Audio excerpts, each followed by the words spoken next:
Okay, you guys, so I've been promising this on my channel for a few months now, but I'm finally getting to my first ever monthly recap of just what I sold in my antique booth. So without further ado, let's get started right into the first episode.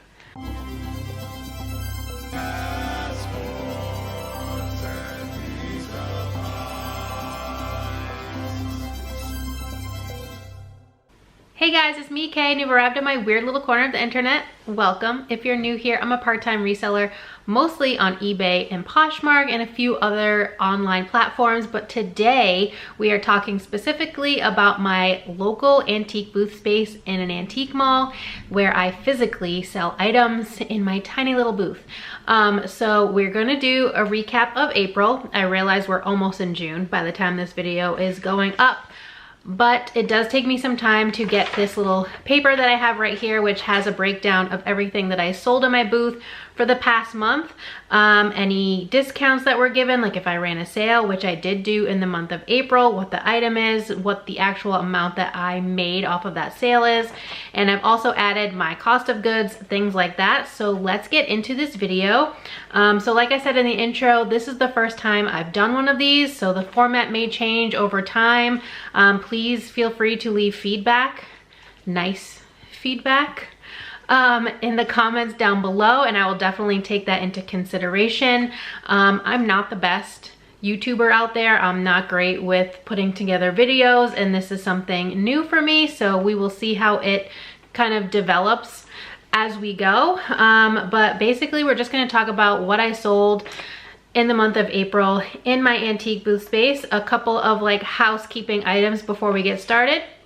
My booth is in small town Rhode Island. So it's not really in the best area. Like if maybe I was in a big city, it might be a little different story. My booth rent for each month is $189. It used to be $175. It went up $14 at the end of 2022. Like September, I think, was the first month that I got charged the new rate of $189. I don't know the exact size of my booth. I believe it's either 5 by 5 or 6 by 6. So it's a relatively small space. In this antique mall, it's not really a mall, it's just like two rooms. The front room is where my booth is, and it's the smaller of the two.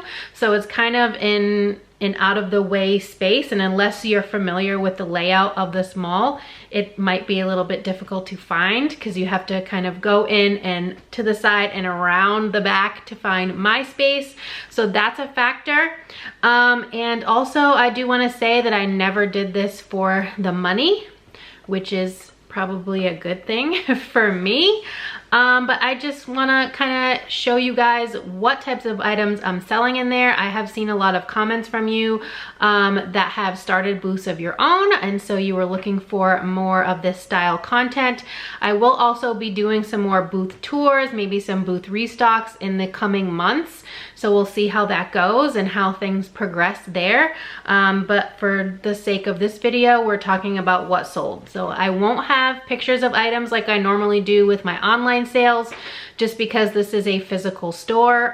So I'm not taking pictures of every single item that I bring there. But you guys, if you watched my thrift hauls, you will have seen the majority, if not all of these items before I bring them to my space. So for the month of April, my total sales, gross sales, $198.06.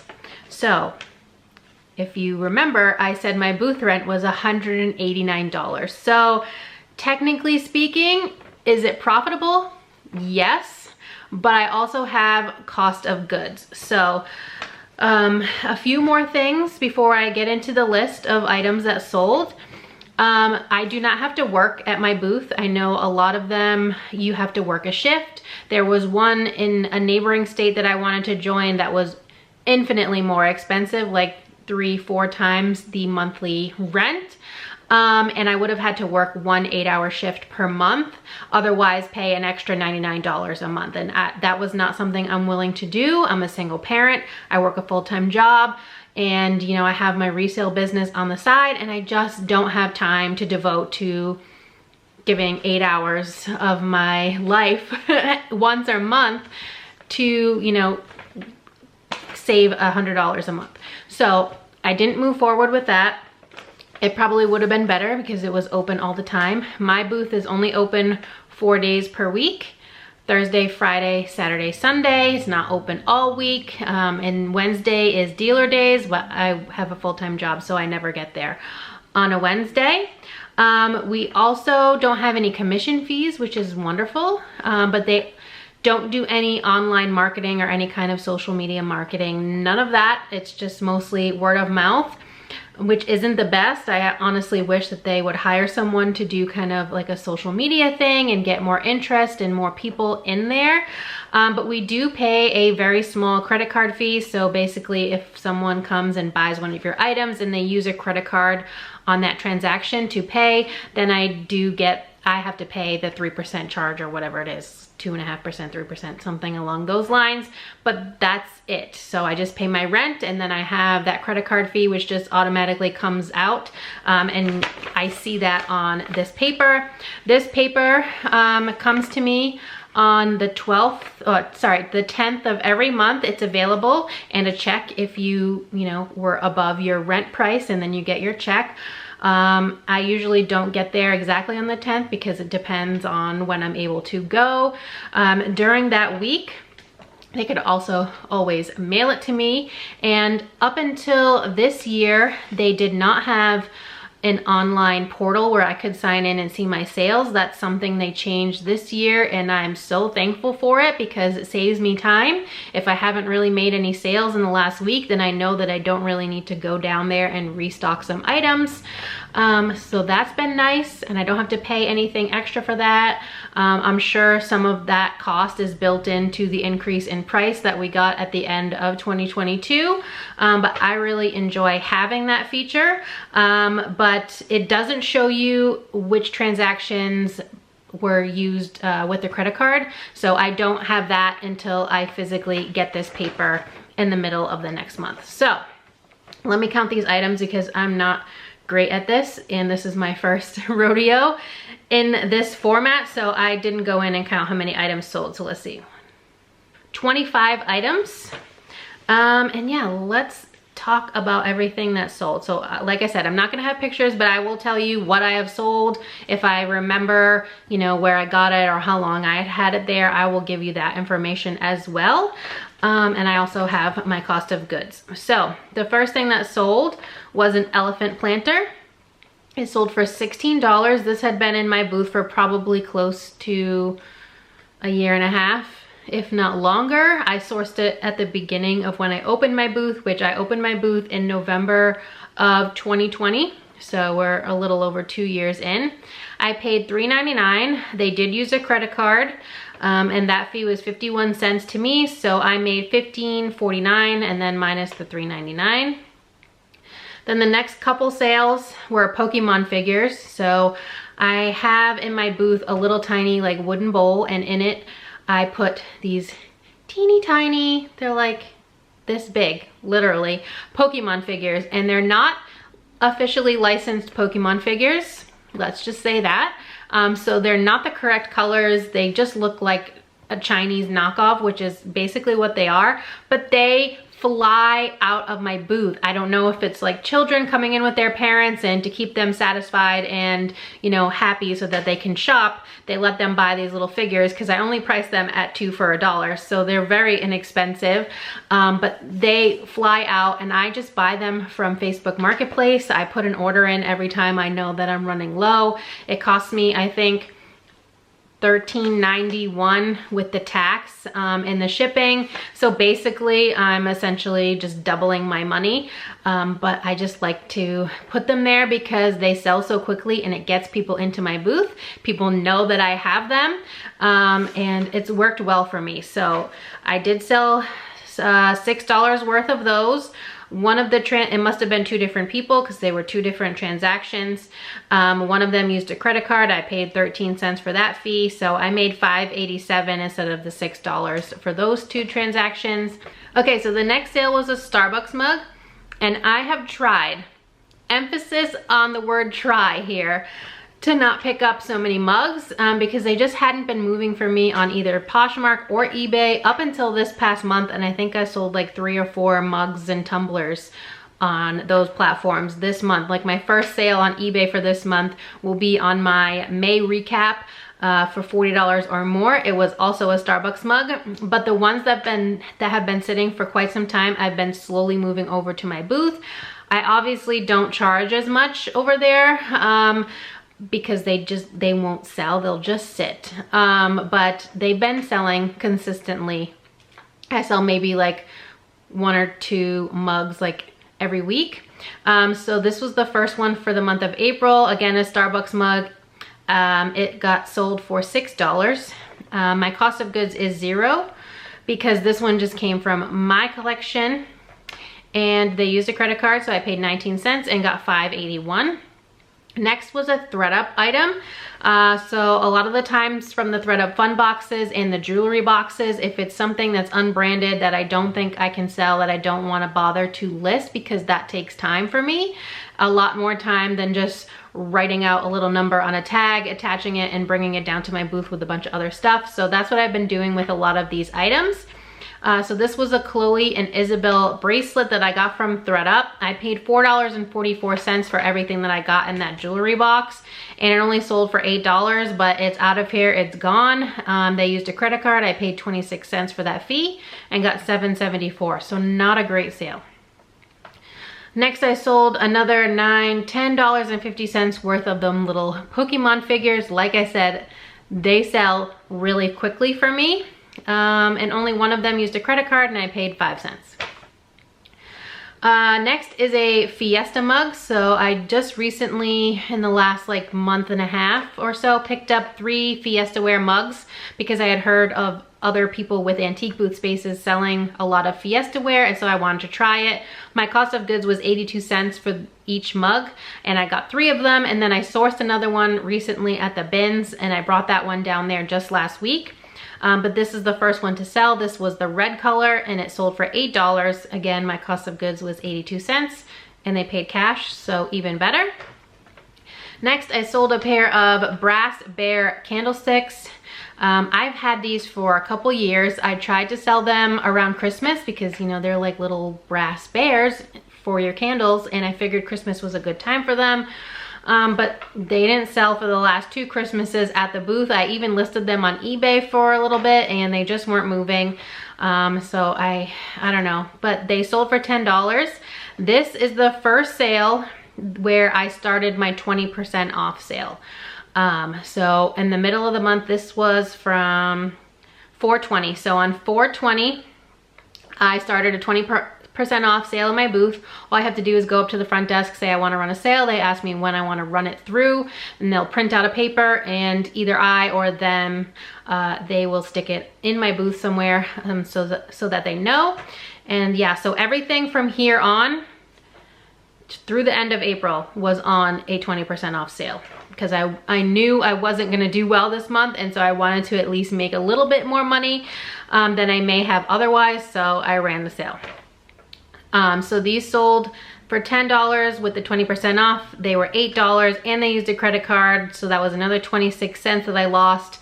And so I got $7.74 and they sold for $2, and I paid $2.39. So another not so great sale. Next, I sold a cutting board. It was from Anthropologie. It was pink. It had like black panthers, black jaguars all over it. I originally bought it for myself, but pink is not really my thing, so I don't know why I even did that. I think I was just swayed by the Black Panthers, so I grabbed it. I don't remember what I paid for it because I didn't buy it with the intent to resell, and I ended up just pulling it from my stuff, putting it in the booth, and it sold for $12. With the discount, they got $2.40 off, so $9.60. They used a credit card, so I paid 31 cents for that fee, and then I got $9.29 out of that. Next was a decent sale. It was a jadeite cake dish. I showed this semi-recently on my channel, like, I don't know, 4 or 5 hauls ago by the time this video is going up. I was really excited about it because I just thought it was really cool, and it was green, and I love green. Obviously it's jadeite, so it's green. But yeah, I put that in my booth for $35, and With the discount, they got $7 off, so 28 would have been a better sale if I had not put my store on 20% off, but that's fine. They used a credit card, so I paid 90 cents for that fee, and I got $27.10 out of it. I paid $8.27 for this cake stand, so I made a little under $20. Then we sold another $2 worth of Pokemon figures, and then we go into, and yes, those still count for the sale, because even though I wrote net on the tag, they don't see the tag because people don't bring the bowl up. They just bring the figures and they know that they belong to me. So they did get included in the sale, unfortunately, but yeah, I lost 20 cents a piece on those. Next, I sold a 4-piece plate set. They were just mine, so I don't have any cost of goods into them. And they've been sitting for a while because this price is not a whole dollar. It's $17.95. 95 cents is what I put on all of my tags prior to last year at some point, because the antique mall owner had said no more of the cents. Everything has to be a whole dollar. So that's how long these have been sitting. And with the discount, they got $3.59 off. So $14.36 they paid. They used a credit card. I lost that 46 cents and I made $13.90. Then I sold a pair of Otagiri salt and pepper shakers. I love picking up Otagiri. I don't get too much for it, but I just love the style, you know, that Japanese style. So I picked them up for $1.61. They sold for $15. With the discount, they only paid $12 and used a credit card. So I lost that 39 cents. And I made $11.61, which is convenient since I paid $1.61, so I made an even $10 off of those. Then I sold a 5-piece set of teak bowls. I got these from the bins forever ago. I paid 88 cents. I had them priced at $12. With the discount, they paid $9.60 with a credit card, so I lost another 31 cents and I made $9.29. Then I sold $7 worth of Pokemon and lost $1.40 from the discount, but they didn't use a credit card, so I didn't lose any more, and I got $5.60. Next, I sold a Disney mug. I can't remember which. Oh, I think this was Winnie the Pooh. It had Winnie the Pooh on it, I'm pretty sure. And it sold for $6. $8 is about what I get for mugs at this location. And they paid $4.80 with the 20% off. Used a credit card. I lost another 15 cents and I get $4.65. Another set of Pokemons, $4 worth. Lost 80 cents on the discount and then 10 cents for the credit card fee. Then I sold a wooden bust. It was an African-American woman. It was maybe like this tall, completely made out of wood, carved, beautiful. It had been there for a while though, and it sold for $15. I did pay $4.79. They only paid $12 with the 20% off. I lost 39 cents in the credit card fee, and so I made $11.61. Then I sold a Mexican blanket. This is the first one to sell out of all the ones that I've gotten. I have sold like 1 or 2 more since then, but I think they'll be on the May report. So this one I paid $2.63 for. It was pink, blue, and white stripes. So I don't know, maybe like a baby's room or something like that. That's what I kind of thought of when I picked it up. It sold for $22 minus the 20%, so $17.60. I lost 56 cents in the credit card fee and made $17.04. $3 more worth of Pokemons. And then at that point, I had also brought a bunch of Pokemon cards from various years. I think just a small handful were vintage ones from the 90s, and then the rest were just like modern ones. And I put those in my booth in another little basket for $5 for $1, and I sold $3.50 worth of those. My daughter had picked them up at a thrift store but decided that she didn't like any of the cards. I mean, we couldn't see them because they were just in like a bag of bags on that wall. I think it was 2 total bags, and so she just wanted to get them and see if there was anything in there she wanted for her collection. She might have pulled a few out, but the majority of them she didn't want, so I put them in the booth. So yeah, so $3.50 worth of those. They didn't use a credit card, but I lost 70 cents with the discount. They paid $2.80. And then the last thing I sold in the month of April was an extra large rolling pin. The thing was huge. It probably wouldn't even fit on the screen. I paid $1.99 for it. It sold for $12. It was priced at $15. I lost $3 with the 20% off. and I lost 39 cents for the credit card fee, and I got $11.61. So out of my $198.06 in gross sales, I paid $5.39 for credit card fees across the whole month.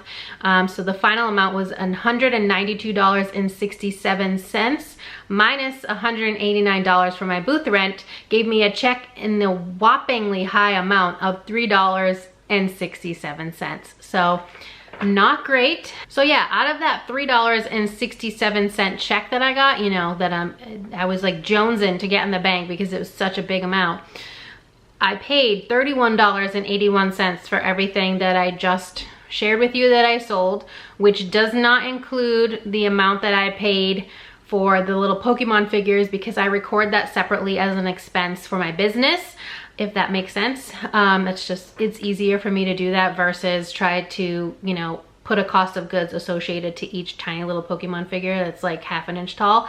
So that's the way I do it. So my cost of goods doesn't include that. But yeah, so $367 minus the $31.81 that I spent on all these items, I am in the negative $28.14 for the month of April. Not awesome. So far for 2023, we're 4 months in as of April.